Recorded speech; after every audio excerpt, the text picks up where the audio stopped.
Hello and welcome back to the channel. I'm the Maize Madman. Before we get started, make sure you hit the like button, share this on your social medias, be sure to comment below, and subscribe to the channel. That's the most important. Today we are talking Michigan's interest in a new wide receiver target in the portal, plus the 2023 Michigan Football Awards. We'll tell you who won what and more. And of course, no disrespect, respectfully, but disrespectfully, it's disrespect. Don't be disrespectful. Those vile, disgusting Spartans, poor little girl, them. And I'm gonna tell them why I'm mad. That vile, disgusting cesspool in Columbus, the other state, and of course, as always, I'm upset. Maize and Blue Nation, it's Tom Brady. I co-founded Autograph with one mission in mind: change the fan experience for the better. That's why I'm excited to announce the release of a new app that recognizes the biggest Michigan fans. The Autograph Fandom app gives you access to the best Michigan content, fan challenges, and exclusive rewards for diehard Wolverines, all for doing the things you already do, like listening to this podcast. Head over to the Apple App Store and search for Autograph Rewarding Fans and download today. First, let's start with a couple recruiting tidbits, as Michigan received a couple crystal balls for recruits in both the 2024 and 2025 class. We'll start with the 2024 class. 4-star edge rusher out of Bishop McNamara in Forestville, Maryland, Lucard Itapayi. He has been crystal balled to Michigan. He took a visit midweek to Ann Arbor, was supposed to take a visit to Florida State on the weekend. He bypassed that Florida State visit. It looks like Michigan is in the catbird seat as far as his recruitment goes. Obviously, they got a crystal ball today from Bryce Marriage on 24/7 Sports. So it's looking good for Michigan on that front. The only other school I would say that has a real shot is the hometown school, Maryland. He is close with head coach Mike Locksley, but it does look like Michigan is in the lead for his recruitment. He had this to say about the Wolverines: being able to tour the facilities, getting to see their academics because they have a really good education up there, and being able to spend time with some of the coaches to see how they develop players were big highlights. So he and his family very big on Michigan academically, and of course being able to see the facilities and all of that, of course, helped in his decision as well. Now, granted, he hasn't yet signed the dotted line or officially committed to Michigan, but it looks like that is going to be the case.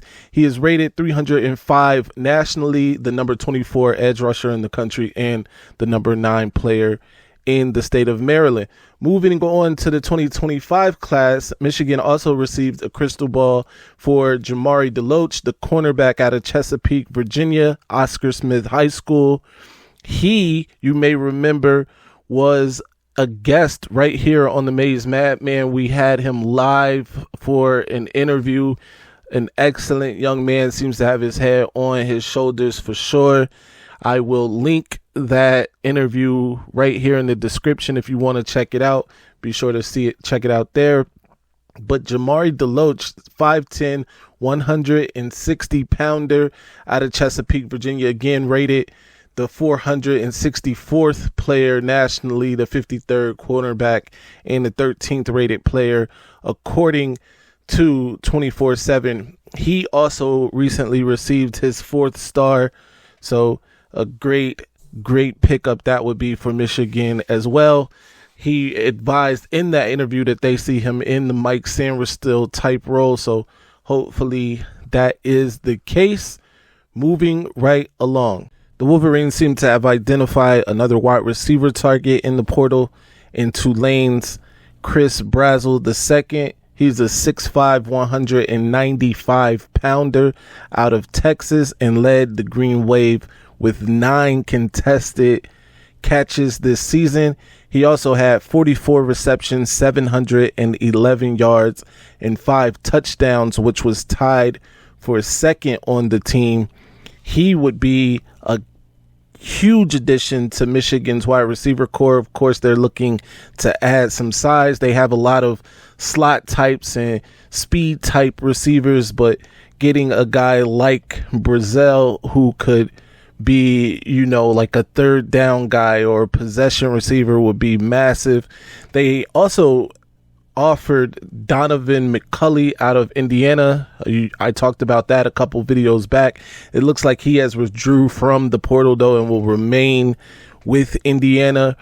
But Wake Forest wide receiver Jamal Banks is another that the Wolverines are after. He is 6'3", 205 pounds, another big body receiver that the Wolverines covet. Currently, that recruitment looks like it's a 2-horse race between the Wolverines and West Virginia. I'll keep you posted as more information becomes available on this and the Jamal Banks recruitment. Finally, we'll end it with talking about Michigan's 2023 awards banquet they held at Chrysler Arena. Let's start with the MVP, the team MVP, the Bo Schembechler MVP. Of course, junior quarterback J.J. McCarthy took that award. McCarthy threw for over 2,600 yards and 19 touchdowns this season while completing over 74% of his passes. In his acceptance speech, he had this to say. Most importantly, I want to thank the big boys up front. Love you boys. I just got one thing to say. I've never had this much fun playing this game in my entire life. And let's get back to work and have a good time in the world, boys.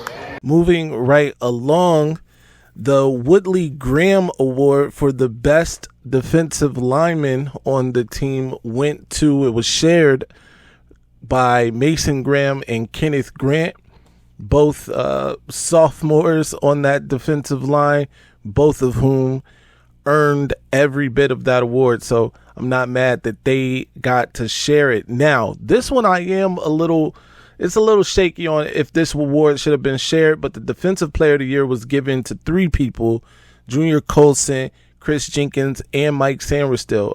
Much respect to Junior Colson and Chris Jenkins, but this is a Mike Sanderstill award all the way this year. Mike Sanderstill really stuck out and played well. He was really the catalyst on that defense and the glue. He made huge plays when Michigan needed huge plays week in and week out. So even though it's a tri-recipient award, I feel like this one should have been Mike's on his own. But I get it. All those guys contributed to the defense greatly for sure. The Offensive Player Award went to none other than Blake Corum. He scored a school record 24 rushing touchdowns this year, rushed again for over 1,000 yards. Shout out to Blake, who also received the Blue Collar Award this year. And the Toughest Player Award went to Junior Colson as well. So a couple players doubling up on their awards, getting double the awards. And finally, the last one I'll talk about here is the Deardolph Hutchison Award, which went to Zach Zenter. Everybody saw Zach in that horrific injury against the other state in the last regular season game of the year. It was good to see Zach be able to stand on his own 2 feet during this award, as you see pictured here. Another great season for the Wolverines, undefeated once again, second year in a row with an undefeated regular season record as they prepare for the Rose Bowl semifinal against the Alabama Crimson Tide. Be sure to drop your comments down below. What do you think? Should the Defensive Player Award went to all 3 of these recipients, or do you think one or someone else should have gotten the award? Let me know what you think in the comment section below. Also, be sure to follow me everywhere at Maize Madman, Twitter, Instagram, whatever social media it is. You can follow me there at Maize Madman. Until next time, stay angry, my friends. I'm upset. Ladies and gentlemen, this might be our best season ever. Our ratings, they're about to go through the roof. All right, now I'ma calm down. Son. I just don't get that all that Mace and that lock and all that puff. I just don't get it, son, for real. Just calm And how the